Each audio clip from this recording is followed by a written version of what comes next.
when you come to a realization that you no longer can manipulate or control somebody, you just let go.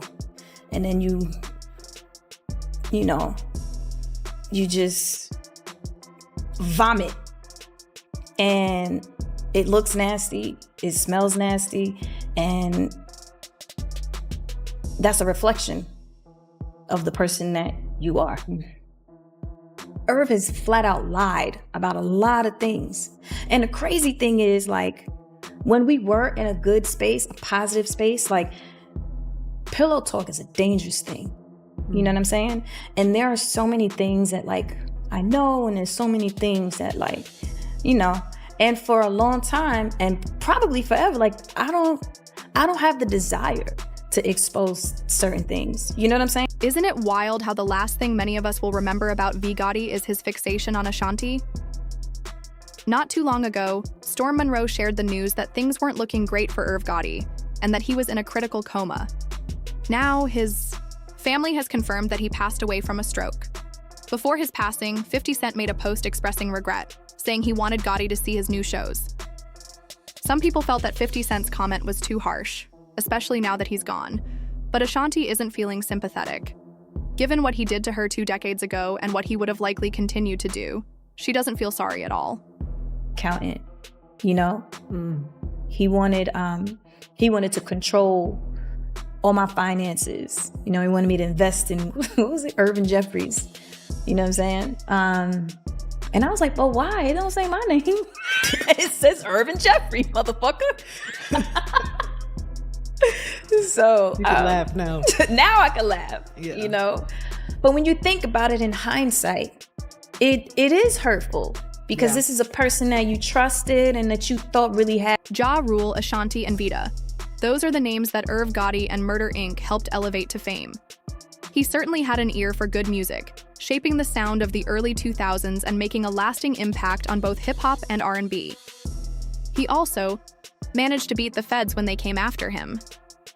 However, Irv left a bad impression on many when he began openly admitting how he manipulated Ashanti and how fixated he was on controlling her, even when she wanted nothing to do with him.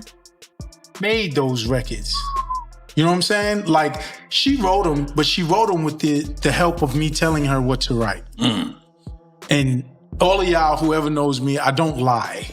I don't lie. I'm not a liar. I'm gonna spritz it up and jazz it up. Is this the camera? Yes. Ashanti, you cannot spritz it up. You cannot jazz it up. The minute you put some spritzy and jazz it up, it's not a cover. So when it's not a cover, now it has to come back to me to clear it. Child, every time Irv had the opportunity to be in front of a camera and discuss his work and achievements, he somehow always found a way to bring up his relationship with Ashanti and how he just couldn't let go of her. I mean, I think Irv's very emotional. You know what I mean? He's a Cancer. And I feel like he didn't always put business as a priority. That's what I feel. And again, like, he just painted the perception very one-sided. And I just feel like now is when I gotta be brave enough to speak up. When Batty proposed making a Murder Inc. documentary featuring Irv Gotti and other crew members who were willing to participate, Ashanti declined to take part. Irv, however, insisted that one way or another, she would be included in the documentary. And sure enough, a good portion of the documentary, about an hour, was dedicated to discussing Ashanti and how, in his view, she had wronged him. She used to wear these juicy sweats and her ass was looking fat. Her ass was looking great. So one day, I was like, yo, I'll take you home. She said, bet, cool. I walk her to a front door of her crib. She turns to say goodbye. And I just kiss her and grab her ass. And just, mwah. During one of his interviews, Irv Gotti randomly started showing off the watch he was wearing, and proudly told the group that it was the same one Ashanti had given him 20 years ago.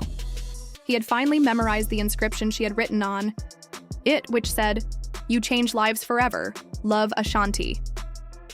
In another interview about his relationship with Ashanti, Irv said, "This is my wife. This is my family," but then added, "But this woman is here to suck my," leaving everyone in shock. There was also a time when Nelly wanted to use Ashanti's photo for one of his songs. Nelly and Ashanti weren't even in a relationship yet, but he still reached out to Irv about it since Ashanti was signed to his label. Irv refused, demanding that Nelly remove the picture if he didn't want any issues. As a result, Nelly decided to use a photo of Sierra instead. Okay. He had called me because, she's my artist. And I was like, remove her from that fucking video, dog. You understand? Right. Got it. Did you know what? Which could have been like salty on my... Now that Irv is gone, people are expecting Ashanti to speak positively about him and their whole situation, but she's not having it. She was only 20 years old when she first met him, while Irv was 10 years older and married. He had control over her career, and she had to be around him whenever she wanted to work.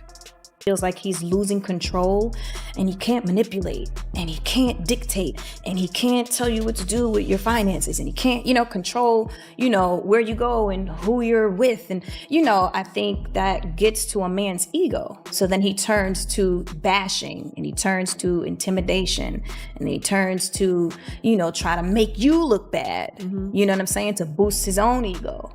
You know what I mean? And I feel like it's really sad. It's sad to watch that. So this is very special. I was going to say, what does it symbolize for you in terms of what does that star mean? Gosh, it symbolizes the sacrifices, the hard work, the many record deals that I lost. A lot of the rejection and overcoming that. You think about it. Ashanti acknowledged that she and Irv did have a romantic fling back in the day, but it wasn't as serious as he made it sound. When the feds came after them over money laundering accusations, most brands dropped Murder, Inc.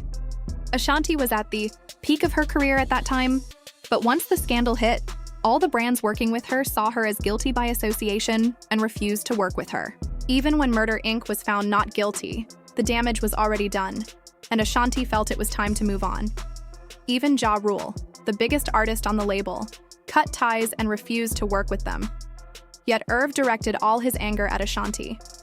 He called her disloyal, accusing her of running away like a cockroach when the lawsuit came and not showing up for the trial. However, she did attend the trial, despite being contractually restricted from traveling outside of Canada while filming. John Tucker must die. I hate when he tells the story about Ashanti's not loyal and she didn't support during the trial. When clearly you see me at the trial. Clearly you see me on every single newspaper. Clearly, I was shooting John Tucker Must Die in Canada. Mm-hmm. Ironically, we're in Canada right now. I could actually pull up video of you and I doing an interview. Where you tell that story. We're having this same conversation basically. Yeah. And legally, my contract, I was not allowed to leave the country. Mm-hmm. I left like 3-4 times. We weren't even speaking at that time, but I left because I was supportive. Just think about what could have happened if Ashanti had turned Irv down from the start. We may have never even heard her name. Because of the situation she got involved in with him in her early 20s, Irv didn't stop trying to sabotage her career. He delayed her projects and prevented her from collaborating with artists who could have taken her career further. In 2002, Fabulous revealed that Ashanti was his favorite new artist and wanted to work with her, but Irv initially said no. Eventually, they released the hit song Into You, which climbed the charts, but Irv still refused to let her make a music video for it because it wasn't produced by Murder, Inc. Ashanti. Beyonce and Alicia Keys were also supposed to go on the First Ladies tour together, but Irv didn't allow Ashanti to participate because he saw them as competition. Can you imagine how huge it would have been to see the three of them together? During that time, it would have been insane. As Ashanti puts it, she did what was best for her career by moving on because Irv was actively trying to block her success. So when she left him and started dating Nelly, Irv took it very personally, and he almost lost it. Sounds like you didn't get past that. I'm just being honest. Listen. At the time it happens, any man, of course, is hurt. Yeah, right. The chick you fucking are in love with is with this nigga. Country grandma. You wanna hear how I found out? How you found this? Only on Drink Chat. It's on the documentary too. Yeah. How did you find out, sir? I was at home. And there wasn't no Twitter or Instagram back then. I was at home. Okay. Listen to this shit. This is God wanted me to find out. I was at home. NBA package. I like watching sports. Wait, what? Oh, the Worldwide Sports. Okay. Nigga D Rose is playing. D Rose. Tune into the Chicago game. at home in Tribeca for Dolo. Oh my God, what's this commotion going on in the stadium? We just found out what the commotion is. Nelly has walked in with Ashanti. Oh my God. Wait, time out. But you didn't know? Me and Nelly were dating. Irv was salty. Irv would not let me come to the studio to record. Irv was telling everyone not to record with me. Why do I want to stay in that situation? How can I stay in that situation? Mm-hmm. You know what he said to me? What? He said, nah.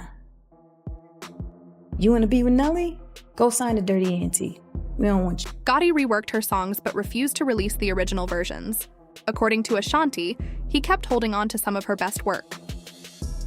For the 20th anniversary of her debut album, Ashanti decided to re-record it, adding some new twists to make it sound fresh. She had already spent $150,000 of her own money to record the new version, but Irv threatened to sue if she went ahead and re-released her own music. He told her he would never return her masters, even if she was willing to pay for them.